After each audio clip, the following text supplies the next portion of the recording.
यह कथा बहुत पुरानी है। एक बार शीतला माता ने सोचा कि चलो आज देखूं कि धरती पर मेरी पूजा कौन करता है, कौन मुझे मानता है। यही सोचकर शीतला माता धरती पर राजस्थान के डुंगरी गांव में आए और देखा कि इस गांव में मेरा मंदिर भी नहीं है, न मेरी पूजा है। माता शीतला गांव की गलियों में घूम रही थी।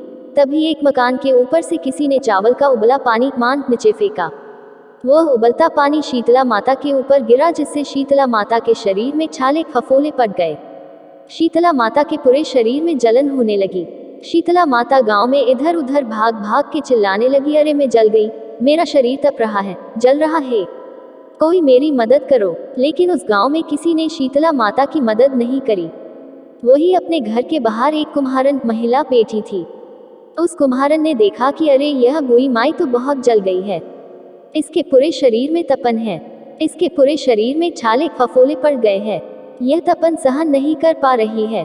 तब उस कुम्हारन ने कहा है, माँ तू यहाँ आकर बैठ जा, मैं तेरे शरीर के ऊपर ठंडा पानी डालती हूँ। कुम्हारन ने उस बुई माई पर खूब ठंडा पानी डाला और बोली है, माँ मेरे घर में रात की बनी हुई राबड़ी रखी है, थोड़ा दही भी है, तू दही राबड़ी खा ले। जब बुई माई ने ठंडी ज्वार के आटे की राबड़ी और दही खाया तो उसके शरीर को ठंडक मिली। तब उस कुम्हारन ने कहा, माँ बैठ जा, तेरे सिर के बाल बिखरे हेला में तेरी चोटी गूंथ देती हूँ। और कुम्हारन माई की चोटी गूंथने हेतु कंघी कागसी बालों में करती रही। अचानक कुम्हारन की नजर उस बूढ़ी माई के सिर के पीछे पड़ी तो कुम्हारन ने देखा कि एक आंख वालों के अंदर छुपी है।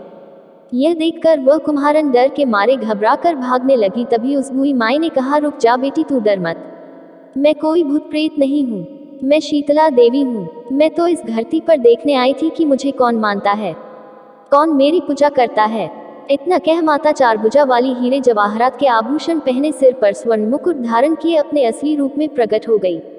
माता के दर्शन कर कुम्हारन सोचने लगी कि अब मैं गरीब इस माता को कहाँ बिठाऊं। तब माता बोली है, बेटी तू किस सोच में पड़ गई। तब उस कुम्हारन ने हाथ जोड़कर आंखों में आंसू बहते हुए कहा है, माँ मेरे घर में तो चारों तरफ दरिद्रता है, बिखरी हुई है, मैं आपको कहाँ बिठाऊं। मेरे घर में ना तो चौकी है, ना बैठने का आसन। तब शीतला माता प्रसन्न होकर उस कुम्हारन के घर पर खड़े हुए गधे पर बैठकर एक हाथ में झाड़ू दूसरे हाथ में डलिया लेकर उस कुम्हारन के घर की दरिद्रता को झाड़कर डलिया में भरकर फेंक दिया और उस कुम्हारन से कहा है, बेटी मैं तेरी सच्ची भक्ति से प्रसन्न हूँ, अब तुझे जो भी चाहिए मुझसे वरदान मांग ले। तब कुम्हारन ने हाथ जोड़कर कहा है, माता मेरी इच्छा है अब आप इसी टुंगरी गांव में स्थापित होकर यही रहो, और जिस प्रकार आपने मेरे घर की दरिद्रता को अपनी झाड़ू से साफ कर दूर किया, ऐसे ही आपको जो भी होली के बाद की सप्तमी को भक्ति भाव से पूजा कर आपको ठंडा जल दही व बासी ठंडा भोजन चढ़ाए उसके घर की दरिद्रता को साफ करना, और आपकी पूजा करने वाली नारी जाति महिला का अखंड सुहाग रखना, उसकी गोद हमेशा भरी रखना। साथ ही जो पुरुष शीतला सप्तमी को नाई के यहाँ बाल ना कटवाए, धोबी को कपड़े धुलने ना दे, और पुरुष भी आप पर ठंडा जल चढ़ाकर नारियल फूल चढ़ाकर परिवार सहित ठंडा बासी भोजन करे, उसके काम धंधे व्यापार में कभी दरिद्रता ना आए। तब माता बोली, तथास्तु है बेटी, जो तूने वरदान मांगे मैं सब तुझे देती हूँ। है बेटी, तुझे आशीर्वाद देती हूँ कि मेरी पूजा का मुख्य अधिकार इस धरती पर सिर्फ कुम्हार जाति का ही होगा। तभी उसी दिन से डुंगरी गांव में शीतला माता स्थापित हो गई और उस गांव का नाम हो गया शील की डुंगरी। शील की डुंगरी में शीतला माता का मुख्य मंदिर है। शीतला सप्तमी पर वहां बहुत विशाल मेला भरता है। इस कथा को पढ़ने से घर की दरिद्रता का नाश होने के साथ सभी मनोकामना पूरी होती है। शीतला सप्तमी व्रत कथा, व्रत विधि और महत्व। शीतला सप्तमी का त्योहार हिंदू कैलेंडर के अनुसार चैत्र मास के कृष्ण पक्ष की सप्तमी तिथि को मनाया जाता है।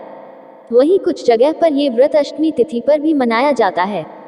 मुख्य रूप से ये त्योहार उत्तर प्रदेश, राजस्थान और गुजरात के क्षेत्रों में मनाया जाता है। शीतला माता को प्रसन्न करने के लिए इस त्योहार पर ठंडा खाना खाया जाता है। इस व्रत में एक दिन पूर्व बनाया हुआ भोजन किया जाता है, अतः इसे बसौड़ा बसियोरा भोग लगाएं। शीतला स्तोत्र का पाठ करें, शीतला माता की कथा सुने व जगराता करें। इस दिन व्रत करने वाले तथा उसके परिवार के किसी अन्य सदस्य को भी गर्म भोजन नहीं करना चाहिए।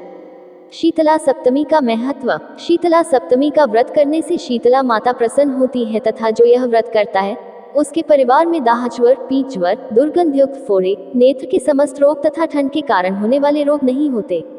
इस व्रत की विशेषता है कि इसमें शीतला देवी को भोग लगाने वाले सभी पदार्थ एक दिन पूर्व ही बना लिए जाते हैं और दूसरे दिन इनका भोग शीतला माता को लगाया जाता है। इसीलिए इस व्रत को बसोरा भी कहते हैं। मान्यता के अनुसार इस दिन घरों में चूल्हा भी नहीं जलाया जाता, यानी सभी को एक दिन बासी भोजन ही करना पड़ता है।